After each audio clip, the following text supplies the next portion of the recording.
জয়গুরু বন্ধুরা, সকাল সকাল ঘুম থেকে উঠে বাসি কাজ করে নিচ্ছি।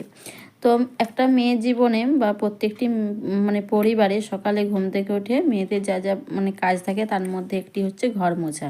তো আমি প্রতিদিনই ঘর মুছি, ঘরটা প্রতিদিন মোছাটা উচিত। তো হয়তো অনেক বাড়িতে প্রতিদিন মোছা হয় না, কিন্তু এটা হচ্ছে আমার ঠাকুর ঘর। এখানে আমি ঠাকুর রেখেছি, এখানে আমি পুজো পাঠ করি। তো এই ঘরটার পরে আরেকটা রুম আছে। তো দুটা রুম, যেহেতু এই ঠাকুর পূজা করার জন্য এই রুমটা মুছতে হবে, তাই ওই রুমটা পরের রুমটাও মুছি আর কি। তো প্রতিদিনই ঘর মুছতে হয় আর কি। আর একটা মেয়ের তো জীবনে ঘর মোছা, বাসন ধোয়া এগুলা নিত্যদিনের কাজ। এগুলা মানে একটা মেয়ের আগাগোড়া সব দিনই করতে হয় আর কি। এটা কোনো বিচিত্র ব্যাপার নয়, আর কঠিন ব্যাপারও নয়। তো যাই হোক, মেয়েদের জীবনটা এগুলো মানে করার জন্যে, হয়তো এগুলো না করলে কিন্তু মহা বিপদ। হ্যাঁ, সংসারে অনেকেই কিন্তু মেয়েদেরকে খুব তুচ্ছ তাচ্ছিল্য চোখে দেখে এখনও। এই 2024-এ এসেও কিন্তু মানুষ এখনও বোঝে না যে মেয়েরা শুধু কিন্তু বাসনই মাজে না বা ঘর মোছার জন্য জন্মায় না। তারা একটা পরিবারের মানে পরিবারকে মানে শান্তি শৃঙ্খলা সুষ্ঠু এবং একটা ভালো মানে দিক তৈরি করে দিতে পারে। শুধু সেটা মেয়েরাই পারে, কিন্তু সেটা বোঝে না। শুধু মেয়েদেরকে মানে এধারে মানে কিছু একটা কমতি হলে মেয়েদেরই দোষ হয়ে পড়ে। তো যাই হোক, সবার কথা পাত্তা দিলে কিন্তু আরও অনেক রকম সমস্যা বা প্রবলেমে পড়তে হবে, অথচ মেয়েরা ছাড়া কোনো কিছুই কোনো সমস্যারই সমাধান হয় না। সেটা কিন্তু আজকে 2024-এ দাঁড়িয়েও অনেকেই বোঝে না। অনেকে বলতে আমি আমার বাড়ির লোকজনদেরকেই বলছি। তো যদিও আমার হাজব্যান্ডকে অবশ্যই বলছি না, কারণ সে খুবই ভীষণ ভালো মানুষ এবং আমাকে খুব সাপোর্ট করে, খুব ভালোবাসে।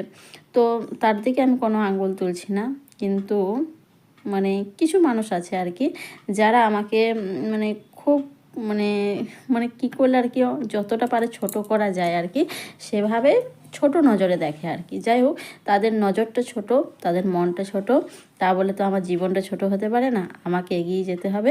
কে কী বলছে, কে কী করছে, এত দিকে যদি ভাবি, আমার নিজের দিকেই ভাবার আর সময় পাবো না। তো জানো তো, কিছু সময় কেমনই হয় জানো, এই যে ধরো বাসন মাজতে মাজতে অটোমেটিক তাদের কথাগুলো মাথার মধ্যে চলে আসে। তো এইগুলো মানে কিভাবে যে ইগনোর করব বা এড়িয়ে চলবো, সেটাই আমার মানে সলিউশন পাই না, খুঁজে পাই না আর কি। অনেক সময় মোবাইলে গান চালিয়ে মনটাকে ফ্রি করার চেষ্টা করলেও মানে কোথা থেকেও আশেপাশে সে হাওয়ার মতন কথা ভেসে আসে আর কানের মধ্যে ঢুকে আর মানে ভঁ ভঁ করতে থাকে কথাগুলো। তো এটা আমার জীবনে একটা খুব বিশাল সমস্যা। এই কারণে মাঝে মধ্যে আমাকে ডিপ্রেশনের মধ্যেও হয়তো চলে যেতে হয়। তো নিজেকে আবার যা হোক করে মানে মোটিভেট করে বেরিয়ে আসতেও হয়, কারণ জীবনটা আমাকে সমস্যায় পড়লে আমাকেই সমাধান করতে হবে। কারণ আমি মনে করি পৃথিবীতে সবাই একা, আমিও সেরকমই একজন একা একটি মানুষ। হয়তো সামনে দেখায় আমার কাছে অনেকেই আছে, স্বামী সন্তান মা বাবা অনেকেই আছে, কিন্তু একদম নিজেকে একদম ভালোভাবে বুঝে দেখো, আমি সত্যি একা। যখন কেউ আমাকে আঘাত করে, কষ্টটা আমার একারই হয়, অন্য কিন্তু কারোরই হয় না। সেটা নিজের একটা ফিলিংস, সেখানে কিন্তু আমি একাই।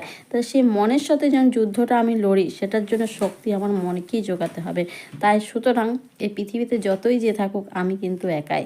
তো আমাকে একা একা যখন বাঁচতে হবে, একাই লড়তে হবে, তো মনের সাহস এবং শক্তির জন্য অবশ্যই মনটাকে স্ট্রং এবং শক্তিশালী রাখতে হবে।